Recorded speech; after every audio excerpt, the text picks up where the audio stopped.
Merci Patrick d'avoir accepté notre invitation, l'invitation du Cercle Europe Citoyenneté et Identité. Nous sommes très heureux que tu viennes nous parler d'Europe ce soir. Je rappelle que le CECI est un laboratoire d'idées, un observatoire qui concentre ses travaux sur la citoyenneté européenne, comme tu le sais, et principalement les stratégies d'européanisation développées sur différents territoires.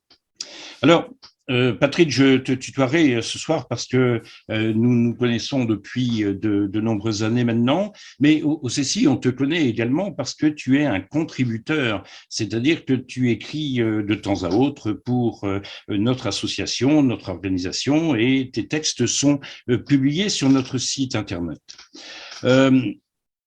Je ne sais pas si par ailleurs il faut te présenter parce que on te retrouve quasiment tous les jours sur les chaînes d'information, de radio, de télévision pour lesquelles tu es un consultant réputé. Alors, je vais en citer deux ou trois parce que je les regarde et je te suis de la même manière que nombre de téléspectateurs, hein, LCI, BFM TV, Radio France et beaucoup d'autres. Mais plus précisément, Patrick, tu es magistrat. Tu es professeur à Sciences Po, membre de l'École des affaires publiques, et tu as produit un ouvrage, L'Europe a-t-elle un avenir? C'était publié aux éditions Studirama. Donc, un texte de référence, un ouvrage qui ouvre complètement notre conversation de ce soir. Enfin, tu es un conférencier pour la Commission européenne, membre du réseau Team Europe et je dois le préciser, c'est comme ça que nous connaissons pour nous croiser bien souvent dans les salles de réunion, les couloirs de la représentation de la Commission européenne. Donc, cher Patrick, sois le bienvenu ce soir. En guise d'introduction, je dirais que le contexte économique et politique, social et environnemental mondial est mouvant. Pourtant, dans ce cadre où les complexités s'entremêlent, l'Union européenne semble s'affirmer et se pense désormais comme une puissance. En tout cas, elle le souhaite. En France, nous sortons de deux campagnes électorales, la présidentielle et les législatives, et la politique européenne se joue bien souvent entre l'Élysée et le Palais Bourbon. Alors, qu'en est-il de cette nouvelle assemblée? Tu pourras nous en parler et peut-être échafauder quelques orientations possibles. Et puis, ce soir est un jour très particulier. Nous sommes le 30 juin et c'est le dernier jour de la présidence française de l'Union européenne, ou plus précisément du Conseil de l'Union européenne. Alors, ce sera l'objet de notre première question. Quel bilan, finalement, pouvons-nous faire de cette présidence française de la PFUE qui a fait suite à la conférence sur l'avenir de l'Europe? Pour cela, je donne tout de suite la parole à Marie-Laure Krogeneck, notre secrétaire générale, qui va entamer notre conversation. Merci encore. Bonsoir à tous, bonsoir Patrick.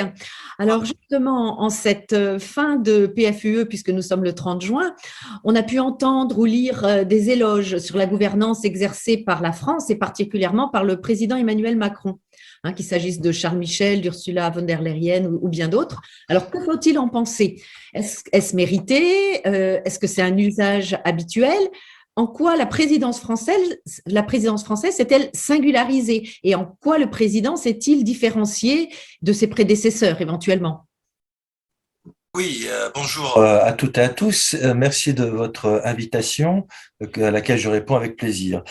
Pour cette question, évidemment, il y a un langage diplomatique au niveau de l'Union européenne. Il est toujours de bon ton de remercier la présidence sortante au moment où on va vers une présidence qui va suivre, en l'espèce, la présidence tchèque.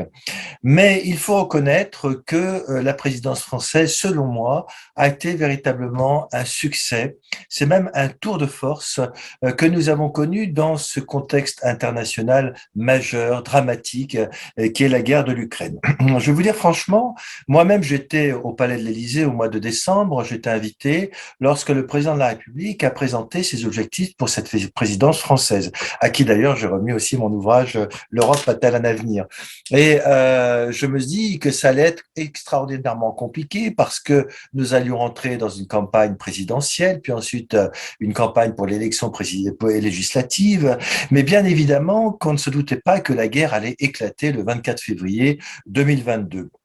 Donc, il y avait, hormis cette préoccupation de guerre, il faut le dire, sur ce point, peut-être pourra-t-on en parler, sur le fait que l'Europe s'est réveillée stratégiquement, le président de la République et la France avaient donc des objectifs très particuliers, très ambitieux.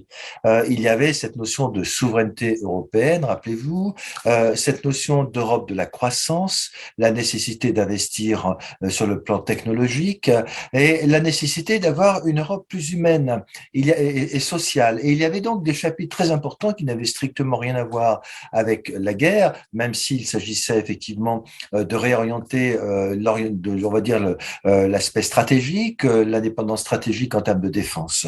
Et sur ce point, beaucoup de personnes, et je crois que c'est tout à fait mérité, ont félicité normalement Emmanuel Macron en sa qualité de président de la République, mais aussi toutes les équipes françaises qui ont travaillé d'arrache-pied à Bruxelles, et notamment les ambassadeurs. Je rencontrais hier devant les sénateurs Maurice Gourdeau-Montagne, qui a été secrétaire général du Quai d'Orsay et qui ne l'est plus maintenant, mais et j'ai tenu à remercier également du travail qui a été fait par l'ensemble des diplomates, notamment l'ambassadeur français et l'équipe française à Bruxelles.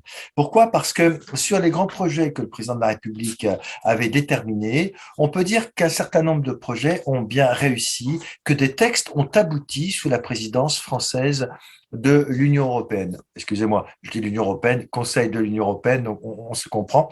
Mais on peut dire que on a réussi sur le plan, je vais y revenir, le numérique, on a réussi sur le plan de l'environnement, on a réussi sur le plan du social. Si donc je peux faire un résumé, vous savez que le numérique, c'est quand même quelque chose de très important, Internet, tout le monde y recourt, et on s'est mis d'accord sur deux projets très importants du numérique. La première, c'est ce qu'on a appelé le Digital Market Act, on peut dire que c'est un projet, une directive sur le marché du numérique qui vise à encadrer les activités économiques des grandes plateformes, réduire la dépendance des entreprises sur le plan par rapport à ces grandes plateformes, l'information, Internet, Google, etc., mais aussi réduire la dépendance des consommateurs et favoriser la concurrence. La concurrence sur ce point de l'information par rapport aux grandes plateformes du numérique, c'est important. C'est un texte sur lequel la présidence française a réussi à trouver un accord entre le Conseil et le Parlement européen. C'était au mois de mars 2022, vous voyez, en pleine guerre. Un mois après le déclenchement de la guerre, les équipes françaises ont continué à travailler d'arrache-pied. Et puis, le 23 avril, donc 2 mois après le commencement de la guerre, on a eu ce qu'on a appelé le Digital Service Act, c'est-à-dire une directive qui vise à contrer la diffusion, en tout cas c'est un accord entre le Parlement européen et le Conseil, une directive qui vise à contrer la diffusion de certains messages de haine, de terrorisme, de pédopornographie sur Internet. Et ça, c'est une directive sur laquelle on s'est mis d'accord au mois d'avril et qui devrait normalement, selon toute probabilité, grâce au travail fait par la France, être applicable d'ici 2022. Et donc, ça, pour moi, c'est quelque chose de très important parce que ça va impacter les citoyens, les consommateurs, les entreprises. Donc là, on a un premier paquet de mesures qui concerne le numérique. On peut dire aussi que sur le climat, sur l'environnement, eh bien, on a considérablement avancé. On ne peut pas citer toutes les mesures tellement il y en a. Et moi-même, en regardant tout le bilan de cette présidence, je suis assez impressionné parce qu'au début, pour tout vous dire, j'étais un peu pessimiste, sceptique, en disant c'est pas en 6 mois qu'on va faire avancer les choses. Mais là aussi, on a quand même avancé. Notamment ce fameux mécanisme d'ajustement carbone aux frontières en matière d'environnement, c'est-à-dire cette possibilité d'imposer les entreprises, de les taxer si elles n'adoptent pas une ligne conforme au développement durable. On a même l'idée de créer, et là il y a quelques jours, on a acté de l'idée de créer un nouveau marché du carbone pour les secteurs du bâtiment, des transports. Enfin, on met fin au système des quotas gratuits de pollution. Vous vous rappelez, les entreprises avaient des quotas gratuits. D'ici 2035, les quotas gratuits de pollution devront disparaître. Ça, c'est un accord qui résulte du 27 juin. Vous voyez, on est le 30. Eh bien, il y a seulement 3 jours. Et enfin, quelque chose qui est très important, c'est la création, parce qu'on dit toujours, dans cette lutte contre la pollution et le développement durable, on oublie les ménages modestes. Eh bien non, il y aura un fonds social pour le climat de 2027 à 2032, lequel sera doté de 59 milliards d'euros. Tout ça pour les ménages qui sont modestes et qui auront des difficultés en effet à s'adapter pour acheter les nouvelles technologies pour le développement durable. Enfin, on a eu également un règlement de lutte contre la déforestation. Donc on peut dire franchement que sur l'ensemble de ces textes, il y a eu un accord. Ça ne veut pas dire que la directive est prise tout de suite, mais le Conseil s'est mis d'accord avec le Parlement et il devrait voter très rapidement ces dispositions au niveau du Parlement européen. Donc ça, c'est sur le climat. Après, on verra peut-être ce qui n'a pas marché, mais je vous laisserai poser vos questions. Enfin, sur l'aspect social, vous savez, on dit toujours, cette Europe, elle n'est pas humaine, c'est une Europe des capitaux, des marchandises. Eh bien, le président de la République avait aussi un objectif social, avoir une Europe plus humaine. Et là, je dois dire qu'on a effectivement fait des pas de géant. Alors, évidemment, c'est pas Emmanuel qui dira le contraire. On ne peut pas créer d'emblée comme ça un SMIC européen. Néanmoins, le 7 juin, on s'est mis d'accord sur une directive sur les salaires minimums qui vise non pas à créer un salaire minimum, mais à favoriser une convergence pour la hausse des SMIC dans les 21 pays de l'Union européenne qui ont un SMIC. Et donc, cela sera très important parce que les partenaires sociaux vont être obligés de se rapprocher des pouvoirs publics et vice-versa pour essayer d'augmenter une cohérence, une convergence pour l'augmentation des salaires. Vous savez que par rapport à l'Allemagne, eh bien, c'est vrai qu'en France, les salaires sont plutôt bas. Les Allemands négocient régulièrement. Et donc, on peut dire aujourd'hui que, eh bien, il y aura une directive qui va imposer une négociation salariale. Et enfin, on parle beaucoup de l'égalité homme-femme dans la fonction publique, dans les fonctions électives, mais très peu dans l'économie. Et là, il y a eu un pas de géant également, à savoir d'ici 2026, toujours dans la même directive, eh bien, la part des femmes dans les postes d'administrateurs non exécutifs dans les sociétés cotées en bourse devrait être au minimum 40%. Et de façon générale, les hommes et les femmes, il devrait y avoir une parité dans les conseils d'administration des entreprises. Donc, si je résume, sur le plan social, sur le plan du numérique, sur le plan de l'environnement, oui, on peut dire que véritablement, la présidence française a eu un rôle très important et on peut le qualifier de réussite en faisant une analyse tout à fait objective. D'accord, ben merci pour tous ces apports, toutes ces précisions, parce que effectivement, vu la domination, on va dire, du sujet ukrainien sur nos écrans depuis le 24 février, on ne pense pas forcément que toute la machine par en dessous continue à travailler. Donc peut-être que la prouesse aura été de mener tous ces dossiers de fond, ce qui était prévu, et puis le dossier de la guerre, qui malheureusement, lui, évidemment, ne l'était pas, mais d'avoir pu le gérer. Alors justement, par rapport à la guerre en Ukraine, l'invasion russe, la guerre en Ukraine, Emmanuel Macron est allé tardivement, plutôt en fin de… Puisque là, c'est au cours du mois de juin qu'il s'est rendu en Ukraine. Est-ce que, à votre avis, s'agissait-il de ménager Vladimir Poutine ou peut-être d'entretenir une communication avec lui, parce qu'on sait bien qu'il y a un rôle de médiation peut-être à maintenir, en tout cas le lien, selon vous, parce qu'il y a quelques semaines, il y a même quelques mois, on attendait sa venue en Ukraine. Alors selon vous, pourquoi elle a eu lieu finalement à la fin de son mandat ? C'est vrai qu'il a été beaucoup critiqué. Il a été un des derniers chefs d'État et de gouvernement à se rendre à Kiev. Et pour moi qui connais, j'ai beaucoup discuté avec des Ukrainiens, des Ukrainiennes et même des personnalité d'Europe de l'Est, on n'a pas bien compris la stratégie d'Emmanuel Macron, et notamment, vous savez, lorsqu'il a dit à 3 reprises il ne fallait pas humilier la Russie, et ça a été vraiment très mal perçu par à la fois les pays d'Europe de l'Est et les pays baltes, la Lituanie, la Lettonie. Tous ces gens-là ne comprenaient absolument pas pourquoi, alors que les forces russes se livraient à des exactions, à des crimes contre l'humanité, lorsqu'ils visaient les civils, pourquoi le président de la République disait qu'il ne fallait pas humilier la Russie. Donc cela a été mal compris. Je pense, moi, que le président de la République continuait à entretenir un canal diplomatique avec Vladimir Poutine.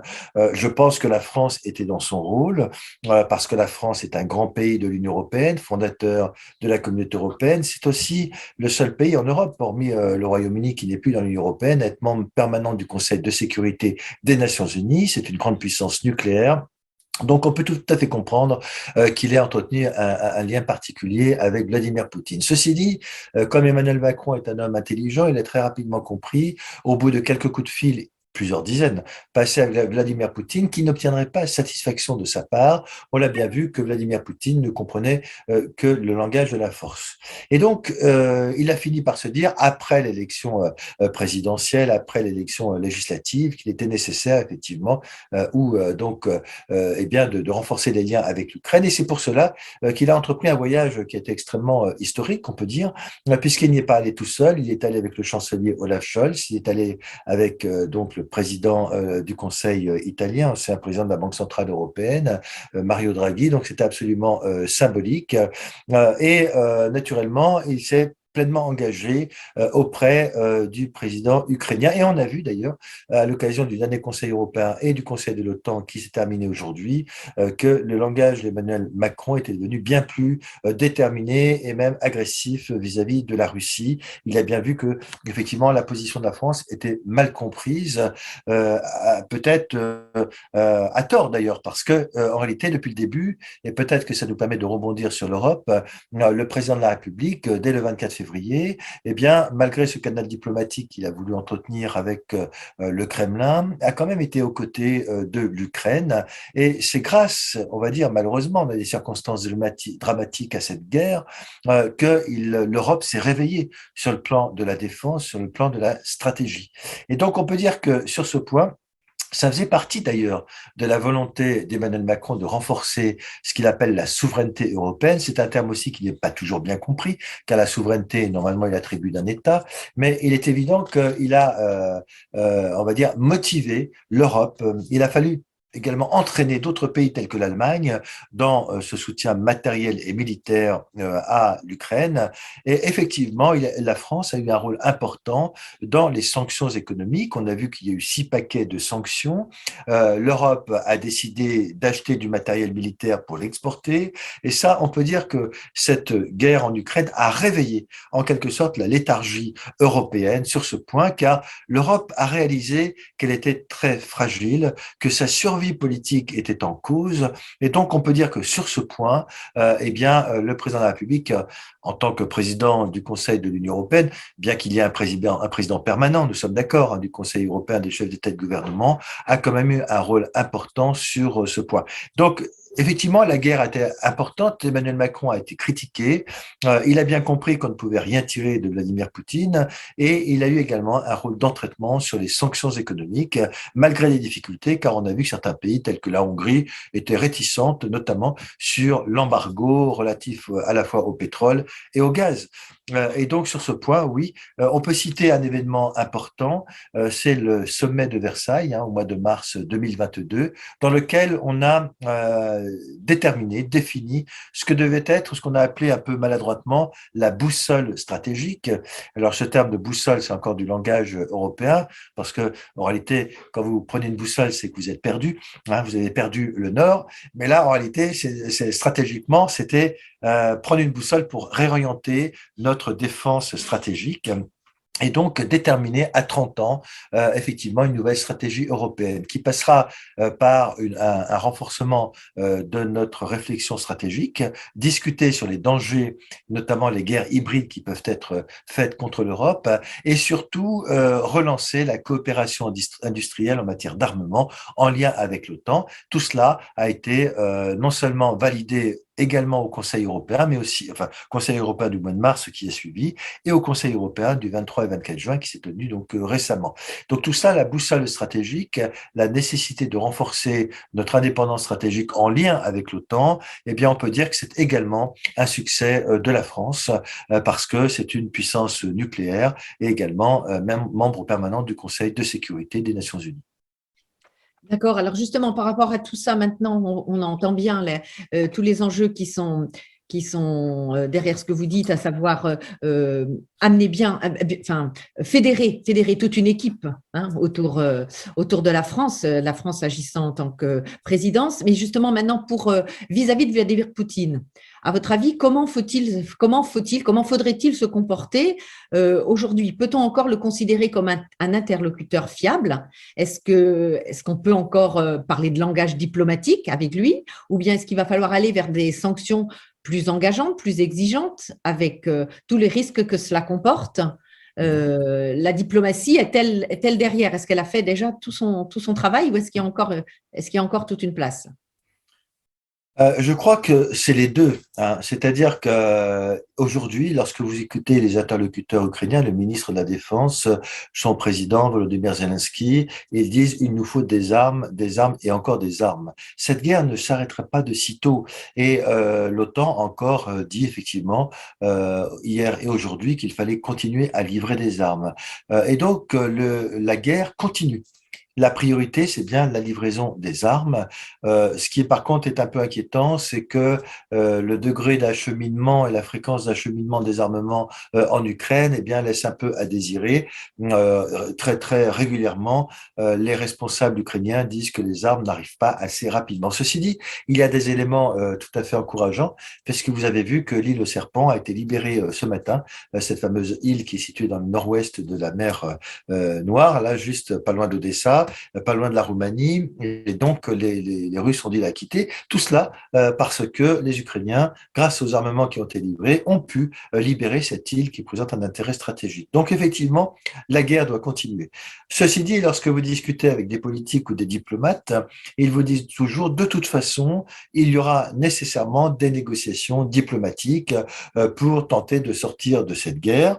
La question est de savoir à quel niveau, quand, de quelle façon, sachant que Vladimir Poutine, il l'a dit avec son ministre des Affaires étrangères Lavrov, ils veulent absolument conquérir le Donbass et on voit aujourd'hui que le rouleau compresseur russe est en marche, qu'après Sévierodonetsk qui est tombé, Lysychansk également est sur le point de tomber. Donc c'est vrai que on a une situation extrêmement critique sur le terrain et que je ne vois pas bien comment malheureusement eh bien on pourrait libérer complètement le Donbass et encore moins la Crimée, car lorsque vous écoutez les dirigeants ukrainiens, ils vous disent on veut recouvrir la souveraineté territoriale, c'est vrai, mais on voit pas comment s'agissant de la Crimée cela serait réaliste.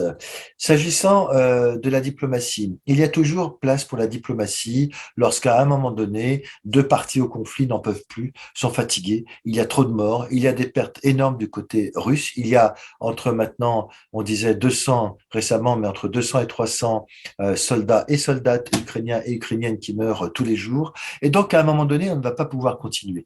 Et Volodymyr Zelensky l'a toujours dit, moi je suis prêt à m'asseoir à la table des négociations avec Vladimir Poutine. Donc il y aura toujours effectivement une place pour les négociations diplomatiques, même si les diplomates restent, on va dire, discrets, parce que le temps est d'abord à la guerre, mais il est évident que cette guerre qui dure depuis des années, depuis 2014, eh bien, devra un jour ou l'autre terminer. Les modalités de cette négociation ne sont pas encore connues, mais il y a, oui, place pour la diplomatie. D'ailleurs, il y a des négociations secrètes qui sont toujours en cours. Différents pays se sont posés en interlocuteur possible. On peut citer la Turquie, bien que la Turquie joue un rôle un peu personnel. La France, évidemment, une possibilité. On a même parlé d'Israël, qui et ce sont donc différents pays qui sont allés voir Vladimir Vladimir Poutine. Donc, effectivement, la possibilité d'une diplomatie, mais pour l'instant, ça reste très discret parce qu'on voit bien que le langage est très agressif des deux côtés. On a vu les Russes qui sont très agressifs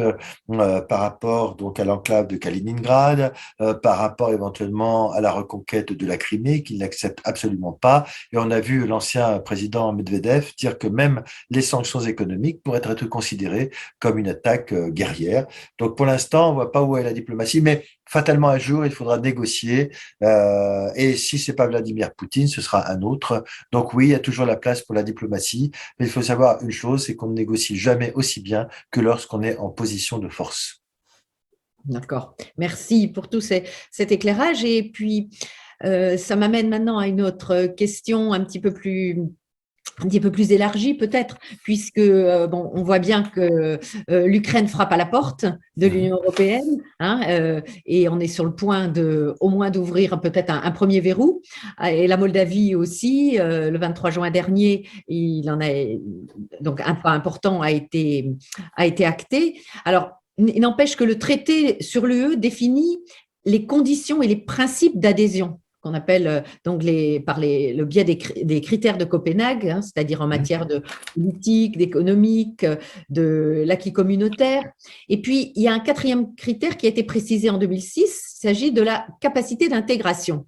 Alors, aujourd'hui, justement, l'Union européenne est-elle en capacité réelle d'accueillir ces deux pays, alors que, d'un autre côté, elle semble peut-être freiner l'adhésion de pays candidats qui l'étaient, eux, bien avant, je pense aux pays des Balkans.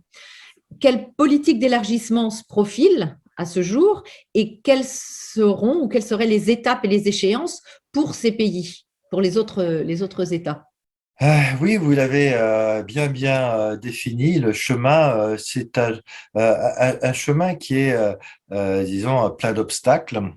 Il faudra effectivement que l'Ukraine parvienne à surmonter tous ces obstacles. Car vous l'avez dit, d'abord, il y avait une priorité politique.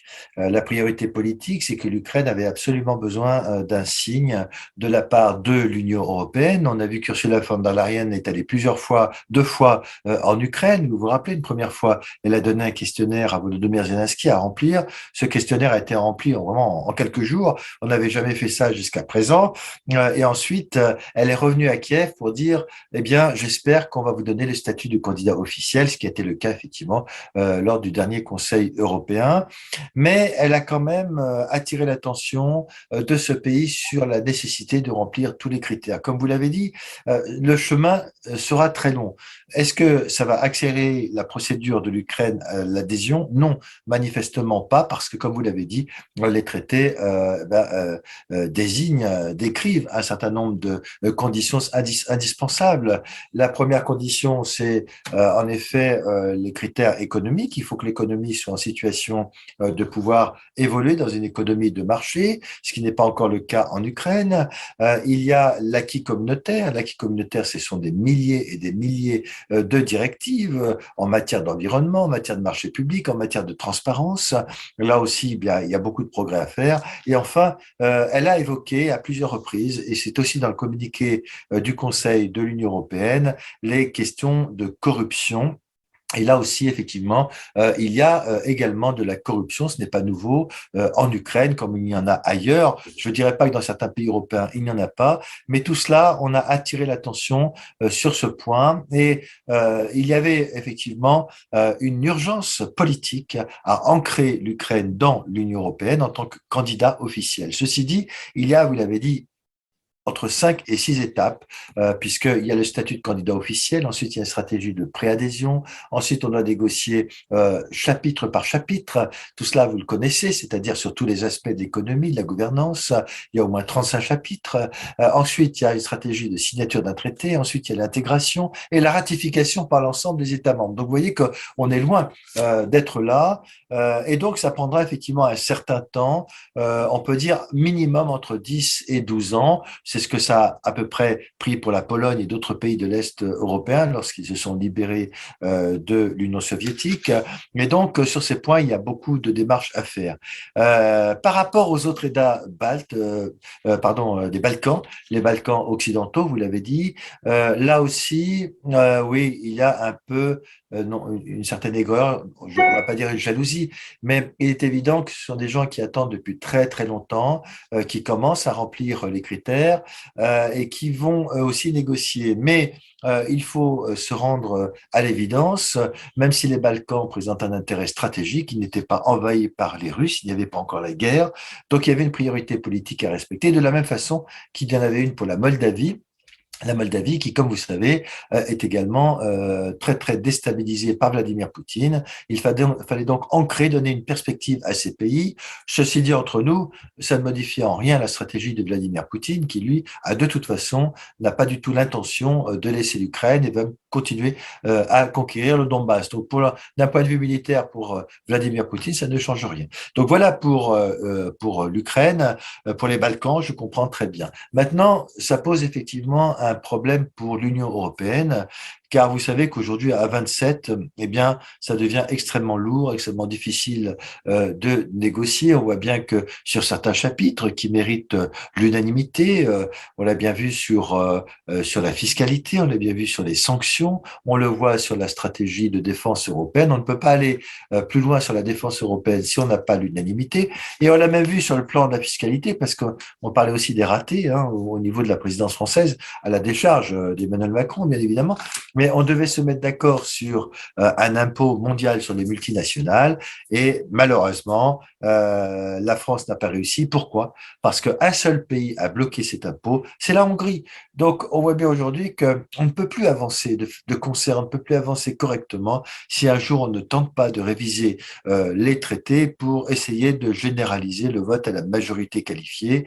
Et là, en effet, c'est quelque chose d'important. Continuer à élargir sans réfléchir sur ce que nous faisons ensemble, nos points communs. Là, on a parlé de l'économie, de la fiscalité, de la défense, mais tout de même également, il faudrait parler des valeurs européennes. On voit bien aujourd'hui que certains pays sont complètement au banc de l'Union européenne. On peut citer la Hongrie, les journalistes ne sont plus libres, il n'y a plus de presse libre en Hongrie, il y a des soupçons de graves détournements de fonds publics sur les fonds européens. On peut citer la Pologne sur les valeurs européennes, sur l'indépendance de la justice, sur le respect des minorités. Tout cela, c'est extrêmement inquiétant. Et donc, oui, moi, pour répondre à votre question, je pense que nous ne sommes plus aujourd'hui en situation de continuer à absorber des pays sans réformer profondément l'Europe. Toutefois, il y avait une priorité politique, on le sait, c'était d'admettre le candidat officiel, le statut de candidat officiel pour l'Ukraine. D'accord. Et Emmanuel Macron, justement, a lancé également le projet de communauté politique européenne. Alors ça, c'est une étape intermédiaire dont on n'avait pas entendu parler auparavant, enfin, qui n'existe pas officiellement. Et oui. il a évoqué ça. Est-ce que vous pouvez nous dire en quelques mots de quoi il s'agit en fait? Et puis, est-ce que ça peut aussi remettre en cause les droits des citoyens de l'Union européenne? Enfin, qu'est-ce qu'il y a derrière tout ça? C'est pour faire patienter l'Ukraine? C'est pour les autres? Oui, c'est une proposition qui a été faite par Emmanuel Macron, que le chancelier Scholz a trouvé intéressante. Donc voilà, ça consiste en quoi en réalité? Ça consiste à essayer d'agglomérer autour de l'Union européenne des États qui seraient dans une salle d'attente, en quelque sorte, dans un sas.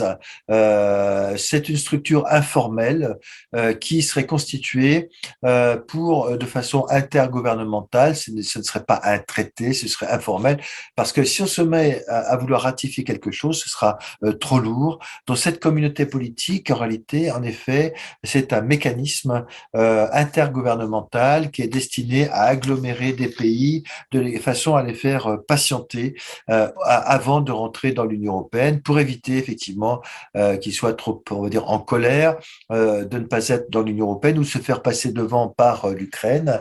Ce serait une structure et d'ores et déjà, je peux vous dire que cette structure doit se réunir sous la présidence de la République tchèque, là, dans les 6 mois qui viennent, de façon à concrétiser cette communauté politique qui devrait couvrir un certain nombre de domaines intéressants, mais on ne sait pas exactement encore comment ce sera, c'est assez flou. Il s'agit de parler de sécurité, il s'agit de parler également de sécurité énergétique et d'infrastructure et d'argent. Donc on voit bien aujourd'hui que si on arrive à agglomérer autour de l'Union européenne une sorte de communauté politique de façon informelle, en passant peut-être des accords les uns avec les autres, l'Union européenne avec ces pays, donc tous les pays des Balkans occidentaux, mais également la Moldavie, et y compris l'Ukraine, dans l'attente d'intégrer l'Union européenne. Cette communauté, ce serait une structure assez souple qui permettrait de montrer, en tout cas à la Russie de Vladimir Poutine, que l'ensemble de ces pays qui ne font pas encore partie de l'Union européenne appartiennent bien à la famille européenne, dans l'attente effectivement de pouvoir un jour rejoindre l'Union européenne. Donc aujourd'hui, c'est encore un peu flou. Certains pays étaient réticents, comme l'Ukraine, mais on comprend bien aujourd'hui que cette structure souple permettrait de rassembler toute la famille européenne autour d'une photo, vous voyez, et surtout de dire, bah, maintenant vous êtes dans la famille européenne, on ne vous abandonnera pas, on pourra moderniser des infrastructures en Moldavie, qui, comme vous savez, est un des pays les plus pauvres dans l'Union européenne, donc des infrastructures, construire des routes, construire des ponts, surtout reconstruire en effet l'Ukraine, car c'est une urgence. Alors, si on voit bien que la voie est ouverte pour que des nouveaux États se joignent et puis viennent agrandir la famille européenne, est-ce que dans le même temps, on pourrait imaginer que des pays soient dégradés? C'est-à-dire, tout à l'heure, vous parliez de la Hongrie qui suit pas les règles du jeu finalement, ou en tout cas au niveau des valeurs. Est-ce qu'on pourrait imaginer le circuit inverse? C'est très difficile parce qu'on n'a jamais prévu la possibilité d'exclure un pays de l'Union européenne. La seule possibilité, vous vous rappelez, c'est le Brexit. Hein, donc c'est un pays qui décide Celui qui est tout seul. voilà. Tout à fait, c'est lui tout seul qui part. Néanmoins, il y a un processus qui est très compliqué de sanctions. Si on considère qu'un tel pays représente un véritable danger pour l'Union européenne, au terme des valeurs, il peut être sanctionné, mais ça passe par un vote en premier lieu à l'unanimité. Donc vous imaginez que si on voulait, même si après il y a un vote à la majorité sur les sanctions qui est prévu, dans un premier temps, c'est un vote à l'unanimité pour estimer qu'un pays représente un véritable danger pour les valeurs européennes. Et on voit bien aujourd'hui qu'on est obligé de passer sur les fourches codines de ces pays-là. J'en prends deux exemples. La Hongrie. Monsieur Orban s'oppose systématiquement à un certain nombre de mesures. On l'a vu sur la fiscalité, on a vu sur l'embargo du gaz naturel, et puis on l'a même vu, vous savez, sur les sanctions. L'Union européenne devait imposer des sanctions contre le patriarche orthodoxe de toutes les Russies, parce qu'il est très riche, il a soutenu la politique de Poutine. Eh bien, il s'est opposé, et le seul veto de la Hongrie a permis effectivement d'éviter cela.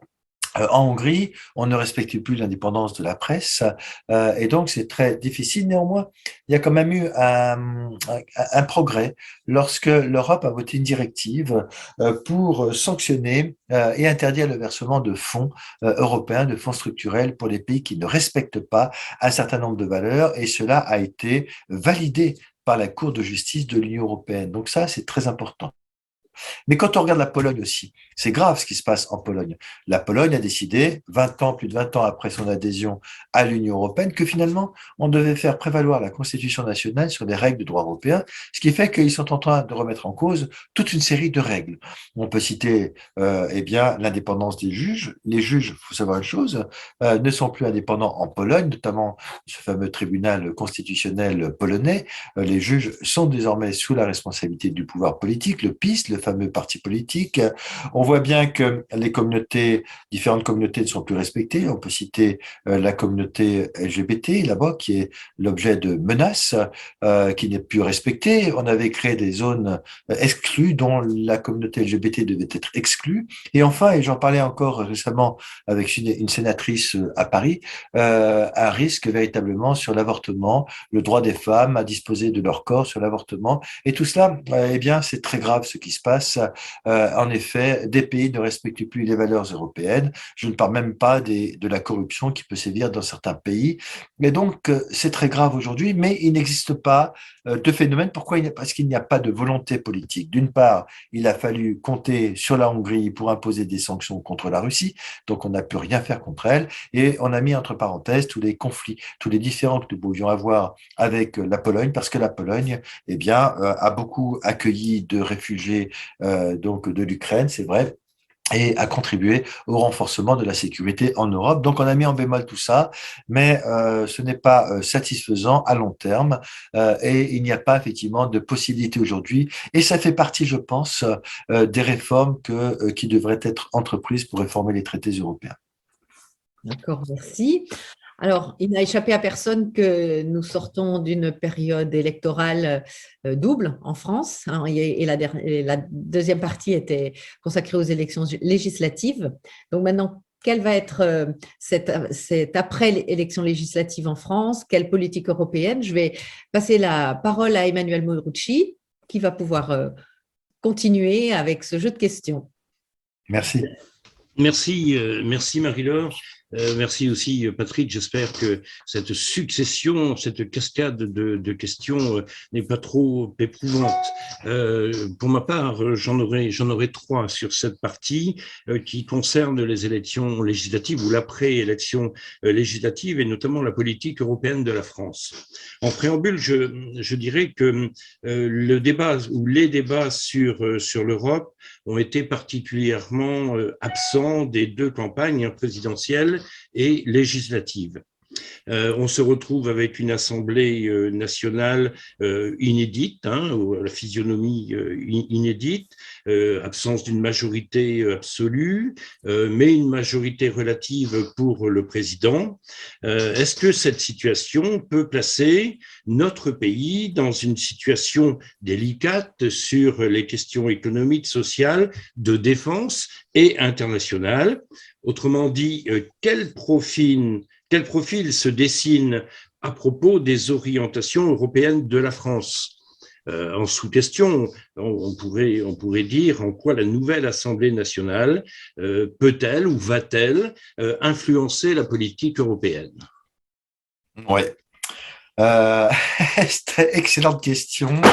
Je pense que on est dans une situation tout à fait inédite sous la Ve République, un peu comme toi, comme nous tous. Moi, je suis un enfant de la Ve République.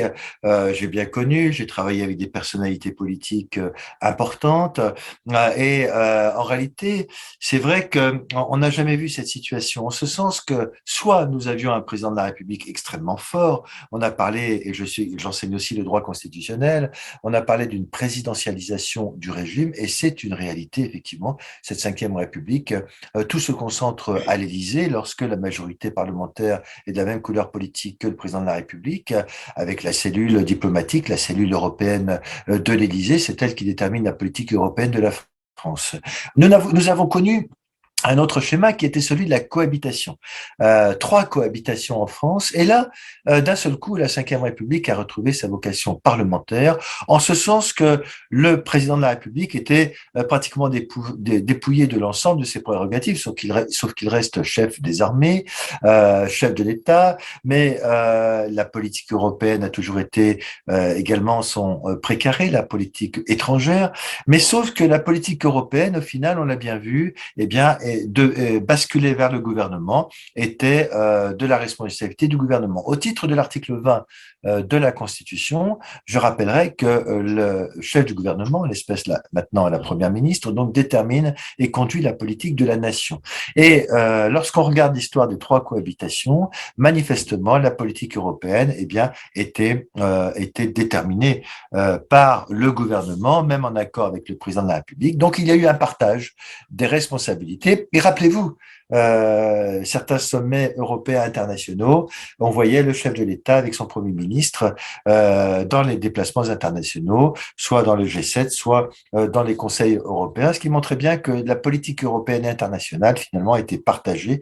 Il y avait un retour de la vocation parlementaire de la Ve République. Aujourd'hui, on n'est ni dans l'une ni dans l'autre des situations. On est dans la situation où nous avons un président de la République qui a été réélu, donc il est naturellement légitime, sauf que il a été réélu un peu par défaut, puisque naturellement il s'agissait d'éviter qu'une candidate de l'extrême droite arrive au pouvoir. Donc, une fois réélu, il a nommé sa première ministre, tardivement. Mais les élections ont eu lieu beaucoup de temps après, dans un délai d'1 mois et demi et 2 mois après l'élection présidentielle.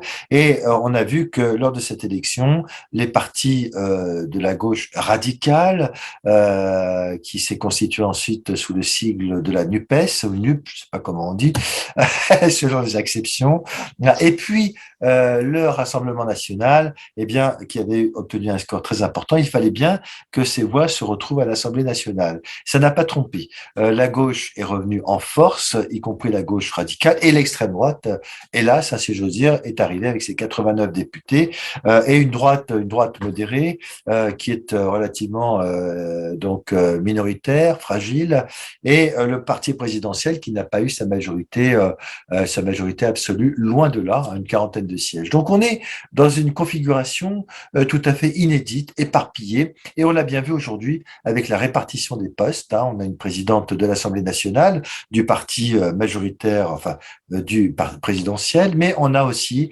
avec Monsieur Coquerel, eh bien un personnage très influent de la gauche qui va être président de la Commission des finances, et on a 2 vice-présidents ou vice-présidentes du Rassemblement national de l'Assemblée nationale.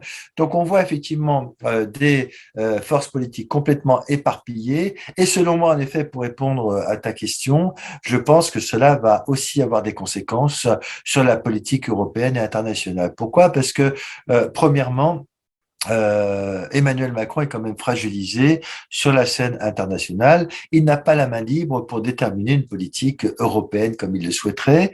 On verra bien la composition du gouvernement. J'en parlais aussi parce que je planchais devant un groupe centriste du Sénat en début de semaine. Les sénateurs, les sénatrices me disaient, y compris de Bretagne, me disaient, il va falloir qu'Emmanuel Macron apprenne peut-être à partager un peu plus ses analyses, à venir un peu grâce au gouvernement devant le Parlement, notamment le Sénat, pour discuter un peu plus de ses politiques, et notamment sa politique européenne. Parce que s'il est vrai que c'est le gouvernement qui détermine et conduit la politique de la nation et que le président de la République a un rôle essentiel, eh bien, il va falloir qu'il discute un peu plus des grandes orientations de stratégie internationale européenne. Ce qui veut dire que ça passera sans doute par une approche plus permanente, plus quotidienne avec le Parlement, une intervention peut-être, un débat sur la politique européenne à l'Assemblée nationale et également au Sénat. Et évidemment, nous n'aurons plus de présidence française avant longtemps, mais sur l'Europe, il y aura certainement des débats à avoir avec l'Assemblée nationale. Et enfin, il faudra attendre la composition du futur gouvernement. Imaginons qu'il y ait un accord avec, je ne sais pas, le parti des Républicains de la droite dite modérée.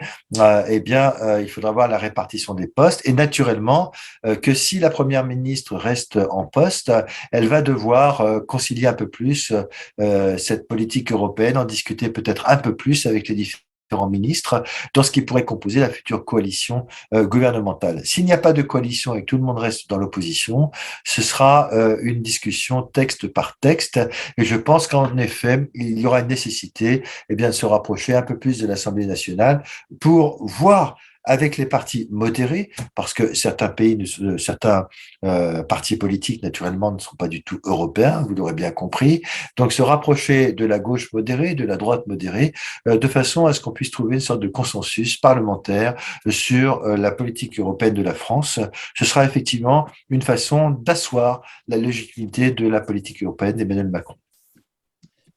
Bien, merci. Est-ce à dire, à t'entendre, que la manière d'être, de faire, de dire du président de la République va bouger, va évoluer, que certaines habitudes, pour ne pas parler d'une culture politique bien française, va-t-elle changer? En clair, je voudrais aller un peu plus loin en t'interrogeant sur cette idée que notre système politique peut-il ou va-t-il se rapprocher, par exemple, du système allemand? Le président devra-t-il désormais prendre le pouls des députés avant d'aller au Conseil européen, comme peut le faire par exemple le chancelier allemand. Alors oui, tu as tout à fait raison et je pense qu'on est en pleine création d'une jurisprudence, si j'ose dire. C'est-à-dire que ce sont la pratique politique, une nouvelle pratique politique qui va se mettre en œuvre à partir d'aujourd'hui, à partir de la formation du futur gouvernement et pour les 5 ans qui viennent, puisque nous aurons cette configuration pendant 5 ans, sauf si le président de la République décidait de dissoudre l'Assemblée nationale, ce qui sera encore une fois risqué, mais pourquoi pas? Si l'Assemblée devait être ingouvernable, oui, pourquoi pas. Mais oui, je pense que le président de la République va devoir changer de méthode, peut-être de ton aussi, parce que il y aura cette nécessité peut-être d'avoir une plus grande concertation avec les députés, l'Assemblée nationale. Moi, je suis assez réservé. J'ai entendu le président de la République qui, comme vous savez, était très déçu des résultats des élections législatives. En réalité, il ne s'y attendait pas du tout, hein. J'ai même rencontré, pour tout vous dire, sur des plateaux télé, des gens me dire, mais mon pauvre monsieur, enfin, évidemment qu'Emmanuel Macron aura sa majorité absolue, et même plus que sa majorité absolue. Je ne dirais pas qui m'a dit ça. Et en regardant les élections chez moi, eh bien, je me suis dit, bah, celui-là, il avait tout compris. Et je crois qu'il avait surtout rien compris du tout. Et donc, ils sont tombés de très haut. Et le président de la République a dit à différentes reprises, oui, mais regardez, finalement, c'est pas grave. Il y a, comme en Allemagne, des gouvernements de coalition. Il y a en Italie, il y a en Espagne. Donc finalement, on va faire la même chose. Sauf que il va falloir changer de méthode, de discours politique. On ne peut pas continuer à faire comme avant. Alors en Allemagne, c'est un peu facile de dire ça, parce que l'Allemagne, rappelez-vous, ça a mis plus de 2 mois, et encore, c'est un délai raisonnable. On a négocié entre partis politiques, on a négocié avant pour savoir s'il fallait faire une coalition, laquelle, on a négocié sur tous les aspects, et on a couché sur un papier plus de 100 pages, 150 pages, toutes les mesures que le parti devait prendre. C'était une coalition qui a été mûrement réfléchie, et donc évidemment, le chancelier n'a pas les pouvoirs du président de la République, en ce sens que lorsqu'il prend une décision, c'est quelque chose qui a priori a été décidé lors de l'accord de coalition, comme vous savez, avec les libéraux, avec les Verts, donc les sociaux-démocrates. Donc c'était une coalition mûrement réfléchie. En Italie, oui, il y a un gouvernement de coalition qui est plus rapide. Hein, en Italie, c'est au cas par cas, mais on a décidé avant la formation du gouvernement Draghi, de faire un gouvernement de coalition, même le gouvernement de Giuseppe Conte, qui lui a quand même duré 3 ans. Hein. Donc cet accord de coalition a permis de durer. Et enfin en Espagne, c'est tout à fait intéressant également, en ce sens que le parti social-démocrate, socialiste, est associé au Podemos, mais est lui-même minoritaire. C'est un gouvernement minoritaire qui compte environ 150 députés sur 350, non, plutôt 155 députés sur 350 membres du Congrès espagnol, les Cortes. Et donc, ils ont réussi à avoir également des majorités qui, moyennant des subventions ici et là, y compris au Pays Basque, au Pays espagnol, au pays à la Catalogne. Donc tout ça, effectivement, il y a eu des négociations. En France, c'est dans l'urgence. C'est dans l'urgence, mais moi, j'attire sur votre attention sur le fait que c'est extrêmement délicat, car en réalité, Emmanuel Macron n'a pas changé le logiciel de la Ve République, pour qui tout dépend du président de la République. Donc, il va falloir qu'il prenne sur lui, y compris la première ministre, qui va être aux premières loges, qu'il prenne sur lui pour parler. Et le fait, ça ne viendra pas tout d'en haut. Ce n'est plus l'Élysée qui va devoir tout déterminer. Il va falloir, à chaque Conseil européen, je dirais peut-être recevoir les forces politiques avant de l'Assemblée nationale, essayer de discuter en disant est-ce que vous êtes d'accord sur ce point, parce que vous allez voir que demain, si Emmanuel Macron continue comme avant, eh bien les forces politiques vont dire ah non, je ne suis pas d'accord avec ce qui est dit, ce n'est pas en conformité avec ce qu'ont voté les Français, donc ça risque de créer la zizanie. Donc évidemment qu'il va falloir changer de logiciel politique. Il va falloir que le président de la République descende de son piédestal. On ne va pas pouvoir continuer comme avant, et donc la discussion va me paraître tout à fait importante.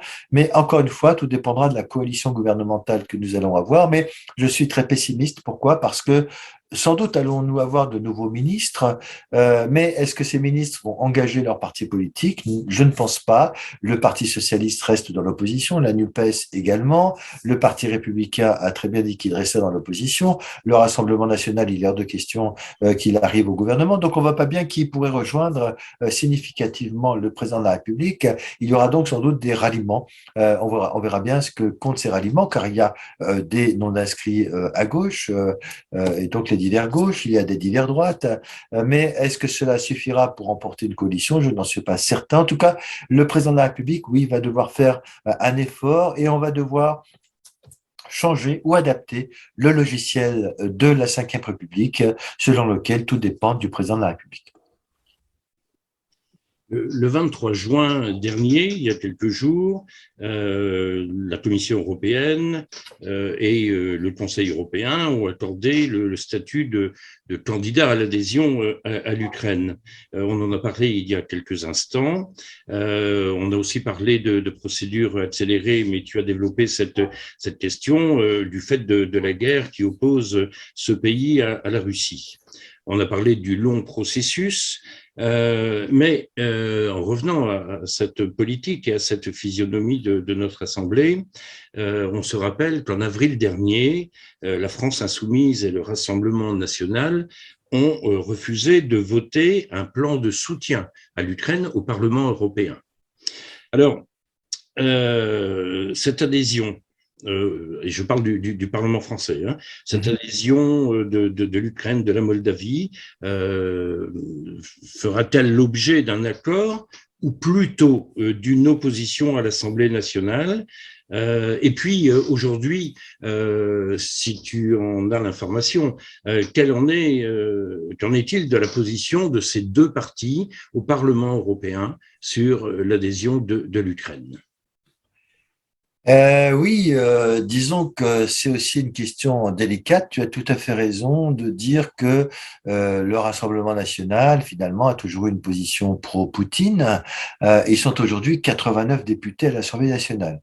On voit aussi que LFI, finalement, était tout à fait réservé sur ce soutien à l'Ukraine. Et il faut voir que dans les forces politiques, il y avait des gens qui étaient plutôt pro-russes.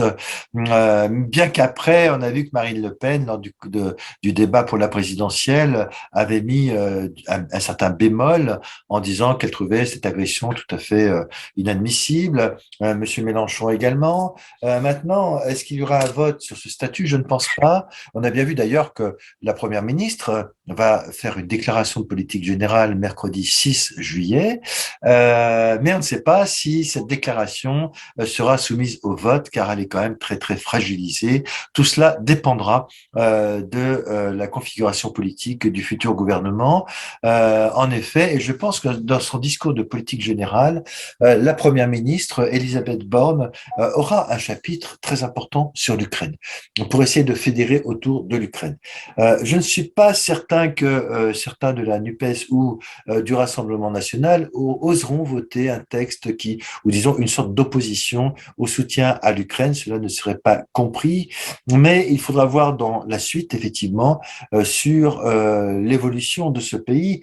Je pense que certains n'hésiteront pas à dire que ce pays n'est pas en situation d'adhérer, qu'il y a de la corruption en Ukraine et que sur la gouvernance, effectivement, elle n'est pas prête, ou alors que l'Ukraine est responsable de la non-application des accords de Minsk, qui avaient prévu en effet une plus grande autonomie des deux régions du Donbass.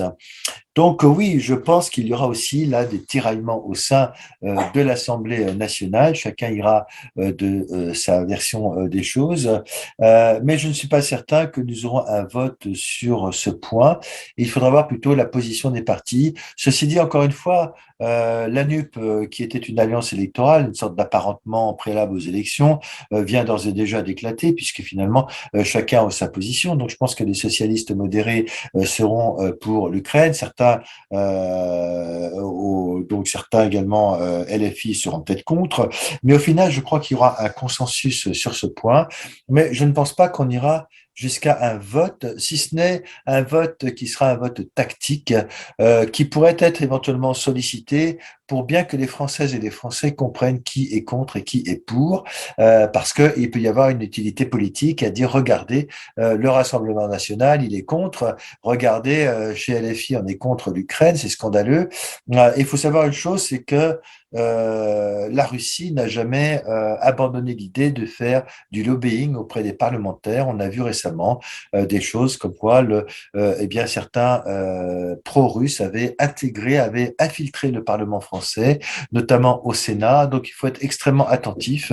Oui, il y aura toujours des parlementaires qui seront pro-russes, et sur ce point, on verra. Mais c'est peut-être encore trop tôt pour voir. Mais encore une fois, je pense que il pourrait être demandé un jour un vote de clarification sur la politique européenne de la France. Ce serait au moins quelque chose de très clair pour voir qui est pour et qui est contre. Très bien, merci Patrick. Ça fait un petit peu plus d'une heure que nous échangeons.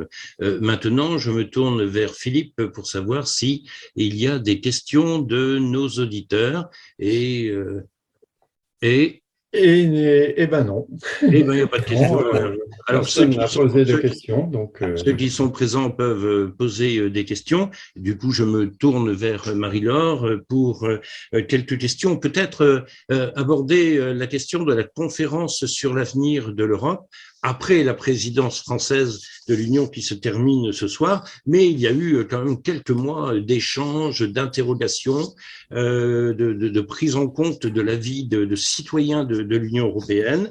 Alors, la Commission vient de publier des axes. Que peut-on dire sur cette conférence sur l'avenir de l'Europe? Une question, Marie-Laure? Oui, au travers de cette conférence, plusieurs voix se sont fait entendre pour réclamer en particulier plus de pouvoir, pour donner plus de pouvoir au Parlement européen. Alors, comment les choses peuvent-elles évoluer en ce sens? Comment on peut arriver à réformer là? Quelles étapes, quelles perspectives, comment on s'y prend? Oui, donc la réponse est assez délicate. Les éléments de réponse qu'on peut apporter sont les suivants. Il y a donc une conférence sur le futur de l'Europe qui a associé tout un panel de citoyens, bon, qui a été un peu impacté par la guerre en Ukraine. Il en est sorti des propositions, une multitude de propositions, dont 49 ont été mises en avant par le président de la République lorsqu'il est intervenu le 9 mai 2022 devant le Parlement européen. Parmi ces propositions, il y a des choses tout à fait intéressantes. D'abord, mieux associer encore une fois les citoyens et citoyennes à l'Union européenne, parce que malgré tous les efforts d'information que l'on fait, et vous, Team Europe, vous, les personnes qui sont engagées, moi, lorsque j'en parle à la télévision, on a l'impression que finalement, c'est tellement compliqué qu'on n'y comprend rien. Donc, il y a véritablement un effort peut-être pour simplifier la vision de l'Europe pour les citoyens. Mais ce qui est intéressant, c'est aussi tenter de renforcer l'aspect démocratique de cette Europe. Et parmi des propositions qui sont intéressantes du président de la République, mais qui ressortent de cette convention, c'est par exemple renforcer les pouvoirs du Parlement européen. Le Parlement européen, qui est la seule institution au monde qui est élue au suffrage universel direct, qui représente les citoyens. Et on sait que les parlementaires font un gros travail, même si on ne connaît pas toujours leur travail, enfin sauf ceux qui n'aiment pas l'Europe, qui n'y mettent jamais les pieds, mais on a quand même beaucoup de parlementaires, notamment français, qui se rendent là-bas, qui font un gros travail. Et ce Parlement, en réalité, a vu ses pouvoirs augmenter, mais n'en est toujours pas un dans la mesure où il n'a aucun droit d'initiative parlementaire. Lorsqu'on a un Parlement qui se respecte en France, eh bien, les parlementaires peuvent déposer des propositions de loi, ce qui n'est pas du tout le cas du Parlement européen, qui n'a pas cette prérogative. C'est la Commission européenne qui va faire des propositions de directives, parfois sous l'initiative du Conseil européen des chefs d'État et de gouvernement.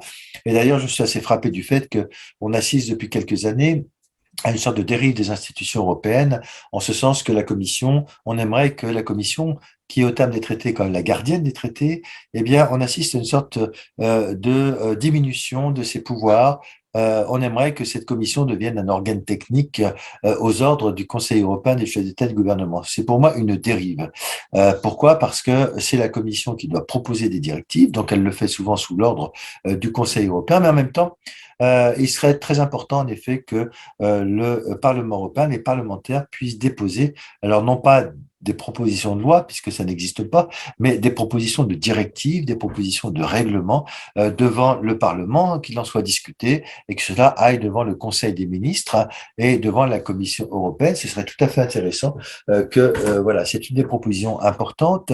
L'autre proposition, ce serait qu'on mette fin à la règle de l'unanimité dans certains domaines, tels que la fiscalité, parce que là, franchement, quand on se met à parler fiscalité, chacun veut garder ses avantages compétitifs. Donc, je pense que là, il y a des pistes tout à fait intéressantes qui résultent de cette convention sur l'avenir, le futur de l'Europe. Maintenant, quelle méthode? Eh bien, la méthode serait que, naturellement, on puisse réviser les traités et ça passerait par une convention intergouvernementale qui regrouperait les différents représentants des chefs d'État et de gouvernement. Seul problème, et c'est peut-être une des limites de la présidence française, c'est que beaucoup de pays, plus d'une dizaine, sont contre la révision des traités, car ces pays considèrent que ce n'est pas la priorité, et notamment la République tchèque, qui, comme vous savez, prend la présidence à partir de demain. Donc les Tchèques ne veulent pas tout simplement de réforme des traités, ce n'est pas la priorité. Je pense que la Hongrie n'en voudrait pas non plus. Donc il y a toute une série de pays qui n'en veulent pas, et donc voilà, sur ce point, cette convention a accouché, on va dire, d'un certain nombre de propositions intéressantes, mais malheureusement, je ne vois pas à court moyen terme où est-ce qu'on pourrait aller si certains pays ne sont pas favorables à une révision des traités. Et comment peut-on être parlementaire européen quand on n'aime pas l'Europe? Il n'y a pas un problème là? Oui, non, mais il y a un problème. Tout simplement, quand vous êtes au suffrage, j'allais dire, proportionnel. Dans le cas d'un scrutin proportionnel, même à 5%, il suffit de placer des gens à un certain niveau pour les faire élire. On sait très bien que le Rassemblement national est anti-européen. Manifestement, il y a un rassemblement des droites et des droites nationales très important. Donc ces gens n'ont strictement rien à faire de l'Europe, mais ils ont un poste de parlementaire et eh bien voilà, c'est tout ce qui compte. Certains d'entre eux ne mettent jamais les pieds au Parlement européen. Ils ont un poste, mais ils ne s'engagent pas du tout dans l'Europe. À gauche, c'est un peu plus comment dirais-je, délicat. Il y a certains qui sont pro-européens, d'autres un peu moins. Mais malgré tout, même chez les partisans de M. Mélenchon, il m'est arrivé de voir des parlementaires, dont Madame Aubry, non pas Martine Aubry, comment ça s'appelle, Manon Aubry, qui s'est investie notamment sur le plan social, les directives pour un salaire européen. Donc, on voit bien qu'il y a des grandes divergences, mais oui, on peut être parlementaire européen, on l'a bien vu, et être contre l'Europe. Toute cette extrême droite qui est arrivée au Parlement depuis quelques années est contre l'Europe, et donc finalement, ils sont contre, ils essaient de tout bloquer, c'est leur seul objectif, mais heureusement, ils sont marginalisés, car on sait très bien que les principaux partis politiques européens, à savoir les sociodémocrates, les démocrates chrétiens, à savoir la gauche modérée, la droite modérée, mais également les Verts, sont pro-européens. Et donc, heureusement qu'il y a une majorité pour faire avancer l'Europe, et c'est quand même assez rassurant. Mais encore une fois, il est important, lorsqu'on a des élections européennes, de bien montrer qui s'est investi dans son mandat européen. D'accord. Une des critiques qu'on peut faire quelquefois à l'Europe, ce sont les institutions, ces fameuses institutions européennes qui se présentent comme un peu une nébuleuse, un imbroglio d'assemblées. Tout ça, c'est un peu ressenti elles sont ressorties comme étant distantes, lointaines, bureaucratiques. C'est du ressenti, même si de fait, ça l'est peut-être pas trop, mais bon. Alors, comment inverser cette tendance et rendre l'UE plus proche des citoyens? Eh bien, d'abord, il serait intéressant que les partis politiques s'investissent eux-mêmes dans cette Europe. J'ai rarement vu, moi, au cours de toutes ces années où j'ai connu des responsables politiques, quand j'allais sur le terrain, j'ai rarement vu des responsables politiques dire «Ah oui, grâce à l'Europe, on a des investissements, grâce à l'Europe, on a des infrastructures». J'ai même entendu un élu de dire «Non, moi je veux bien le financement de l'Europe, mais je ne veux pas faire la publicité de l'Europe». Donc c'est terrible de voir que même des responsables politiques et même soi-disant européens ne défendent pas corps et âme cette Europe. Donc il faudrait que que les partis politiques pro-européens s'investissent peut-être un peu plus sur ce plan. L'Europe fait des efforts effort de communication. Vous êtes bien placé, vous faites des conférences, Emmanuel à Team Europe et moi aussi, mais on a l'impression que personne n'y comprend rien parce que vous l'avez dit, c'est un enchevêtrement d'institutions. On a l'impression que le langage est très technocratique et même, je peux vous dire que moi-même, je m'y perds de temps en temps dans ce discours de la Commission européenne. Je crois qu'il faudrait véritablement simplifier le langage de la Commission européenne sur tous ces textes. On n'y comprend plus rien. Et donc, il faudrait peut-être faire un effort de simplification linguistique pour au moins que ça aille vers les citoyens. Vous voyez, on parle de Digital Market Act, on parle de service. Bon, c'est quoi tout ça, quoi? Ces actes, il faudrait les traduire en français. Et donc, tout ça, c'est extrêmement difficile. Mais je crois qu'on ne voit pas non plus la façon dont fonctionne cette Europe parce que il y a beaucoup de, comment dirais-je, d'institutions et de présidents. Hein. On parle de troïka. C'est quoi cette troïka? Ça ne parle absolument pas aux citoyens européens. Ça, c'est pour la présidence tournante du Conseil de l'Union européenne. On parle des présidents. Quand on voit les présidents voyager, alors il y a des présidents, il y a plusieurs, il y a au moins 4 ou 5 présidents. On n'y comprend plus rien. Il y a le président du Conseil européen des chefs d'État et de gouvernement, il y a la présidente du Parlement européen, il y a le président de l'Eurogroupe, il y a le président, le haut représentant pour la politique européenne et ses sécurités, on a la présidente de la Banque centrale européenne, tout ça, on a l'impression que ça fait beaucoup. On a la présidente de la Commission européenne et donc on voit toujours se déplacer à l'étranger, à la fois le président Charles Michel, la présidente Ursula von der Leyen, on se comprend, on ne sait pas trop qui fait quoi. Et donc, je pense qu'à terme, il faudrait en effet faire un effort sur ces institutions, dire il y a un ou une seule présidente de l'Europe qui personnifie l'Europe. On a un président, une présidente du Parlement européen, et donc il faut essayer d'expliquer tout ça.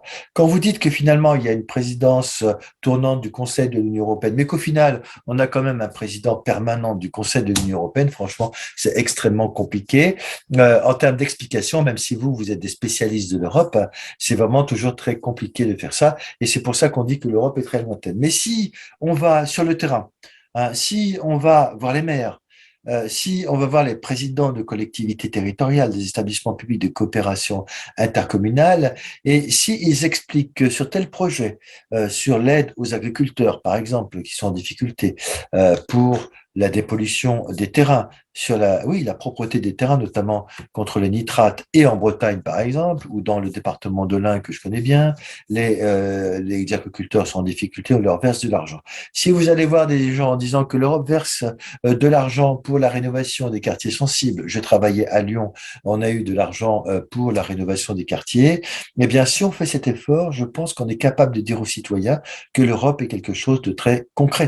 Vous voyez, et donc c'est sur ce point qu'il faut insister, un effort d'information sur la santé aussi. Je crois que si on va dire aux citoyens, regardez, c'est aussi grâce à l'Europe que nous avons eu des vaccins, si on va leur dire oui, il faut faire plus en matière de santé, il faut faire plus en matière d'aide, et notamment je parlais du fonds de transition pour le climat. Demain, vous allez rénover vos appartements, vous allez rénover vos immeubles, mais vous allez pouvoir obtenir des fonds européens. Eh bien, si on fait du concret sur le terrain, au lieu de parler de grandes politiques européennes, moi je pense qu'on peut faire avancer cette idée d'une meilleure compréhension de l'Europe. Un effort d'information, de formation, d'éducation aussi peut-être? Oui, je crois que l'éducation est tout à fait importante dès l'école. Vous savez, je me rappelle, moi, mes enfants, quand ils étaient jeunes à l'école, il n'y avait pas grand-chose sur l'Europe. Donc, je pense que les enseignants, l'éducation nationale a un grand rôle important à jouer en matière d'Europe, l'histoire de l'Europe. Pourquoi on a fait l'Europe? Alors, on avait pour habitude de dire, ouais, la guerre, maintenant, elle est loin. Non, la guerre, elle est là, on le voit bien. Donc, il y a un effort à faire en termes d'explication pour les élèves dès on va dire le collège, peut-être avant, j'en sais rien, en tout cas dès le collège, faire un gros effort sur l'Europe, l'histoire de la construction européenne, dire pourquoi elle a été faite. Et donc, il faut renforcer le rôle des enseignants, aller dans les collèges, aller dans les lycées pour aller expliquer cette Europe. Ça se fait déjà. Hein. Chez nous, en Île-de-France, il y a un effort qui est fait, mais je suppose que vous le faites également. Et donc, oui, l'éducation parler de l'Europe aux enfants, leur dire pourquoi ça a été fait et en quoi ça sert.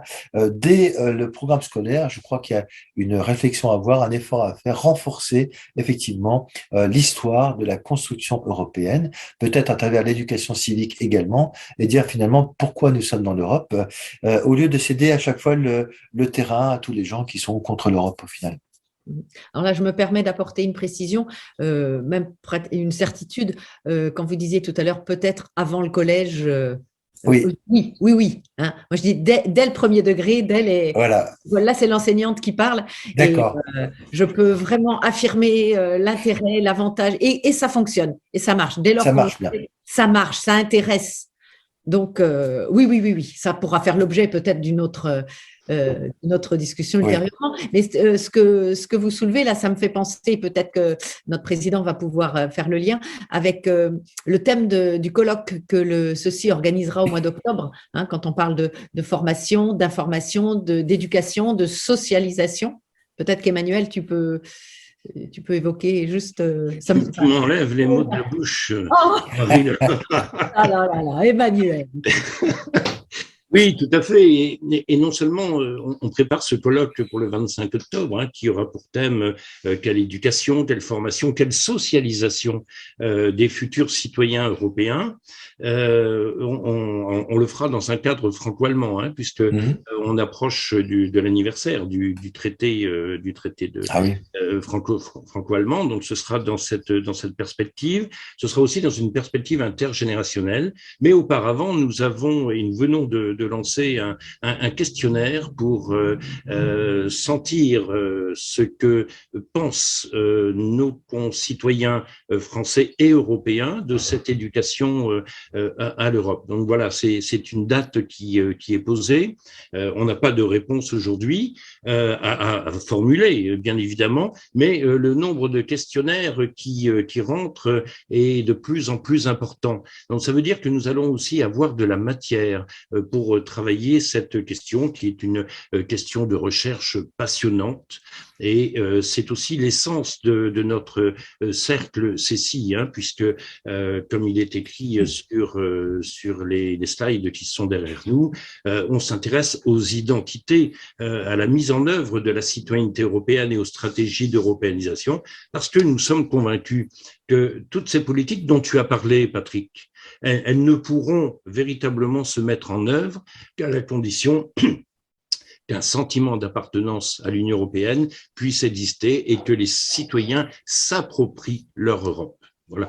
Donc ça, c'est une conviction qui est la nôtre, c'est aussi un postulat, et c'est à partir de cela que nous lançons cette initiative.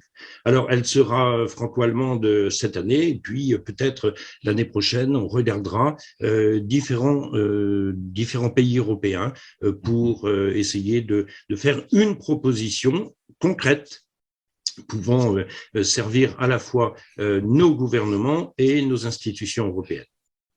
Voilà. Il n'y a pas d'autres questions, Marie-Laure, Philippe? Moi, j'avais une question un peu peut-être concernant le Clément Beaune, qui est donc ministre, le titre actuel, c'est ministre délégué chargé de l'Europe. Auparavant, il était secrétaire d'État chargé des affaires européennes. Est-ce qu'il y a quelque chose à voir dans le changement d'intitulé, puisque c'est la même personne? Est-ce qu'il y a un signal derrière ou pas, selon vous? Je pense que oui, c'est-à-dire que nous avions eu déjà avant des ministres délégués. J'étais le premier à regretter à ce qu'il n'y ait qu'un secrétaire d'État à l'Europe. Ceci dit, le ministre des Affaires étrangères était aussi ministre de l'Europe. Mais moi, dès le début, j'aurais souhaité un ministre de plein exercice sur l'Europe. Il n'a été que secrétaire d'État. Pourquoi? Parce que, encore une fois, on est dans une logique de prédominance de l'Élysée en matière de détermination de la politique européenne. Ceci dit, Clément Beaune a été le conseiller Europe d'Emmanuel Macron, donc il connaît très bien son affaire, mais d'un point de vue politique, c'est très important d'avoir un ministre, me semble-t-il, de plein exercice. Alors, il y a deux raisons pour lesquelles Clément Beaune, selon moi, a été nommé ministre, c'est qu'en réalité, il est de notoriété publique qu'il souhaitait quitter le Quai d'Orsay. Vous savez que le poste de secrétaire d'État ou de ministre aux Affaires européennes est un des plus courts de la Ve République. C'est en général, on ne reste pas longtemps à ce poste parce que sans doute que les responsables politiques n'y trouvent pas leur compte, ils ne sont pas assez exposés, ils préfèrent d'autres responsabilités, sachant que la politique européenne se détermine à l'Élysée. Donc, il n'a pas été ministre du budget parce que je crois qu'il voulait être ministre du budget, Clément Beaune, et donc peut-être en guise de consolation, il a pris du grade dans ses mêmes fonctions, ministre délégué chargé de l'Europe. Mais on sait très bien que le ministre, en réalité, des Affaires européennes, c'est quelqu'un qui accompagne le président de la République en termes de communication. Mais en termes de symbolique, en effet, je crois que c'est très important.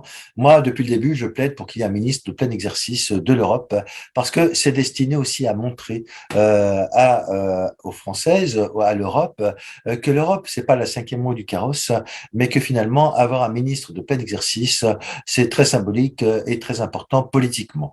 Alors maintenant, il va falloir attendre la composition du futur gouvernement. Clément Beaune a réussi son élection législative à Paris. Il a peut-être d'autres ambitions politiques. Le fait qu'il ait réussi, peut-être qu'il aura une promotion dans le prochain gouvernement, et peut-être que dans le cadre d'un accord de gouvernement de coalition, peut-être y aura-t-il un autre ou une autre ministre des Affaires européennes. Donc on verra bien la configuration. Et en tout cas, je pense que son rôle sera très important, parce qu'au regard de cette nouvelle configuration de l'Assemblée nationale, c'est quelqu'un qui aura un rôle très important pour convaincre les responsables politiques à l'Assemblée du bien fondé de la politique européenne du président de la République. Merci. Merci infiniment, Patrick. Ce sera le mot de la fin. Merci d'avoir accepté notre invitation. J'étais sûr et nous étions sûrs que cet entretien serait passionnant. Il l'est.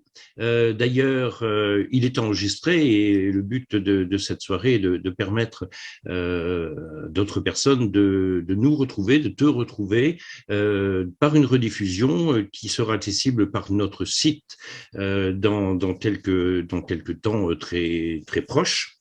Voilà, merci encore. Je ne sais pas si toi tu as un dernier mot à rajouter, mais moi, j'étais très heureux d'être avec vous ce soir et pardonnez-moi de vous avoir fait faux bond la dernière fois.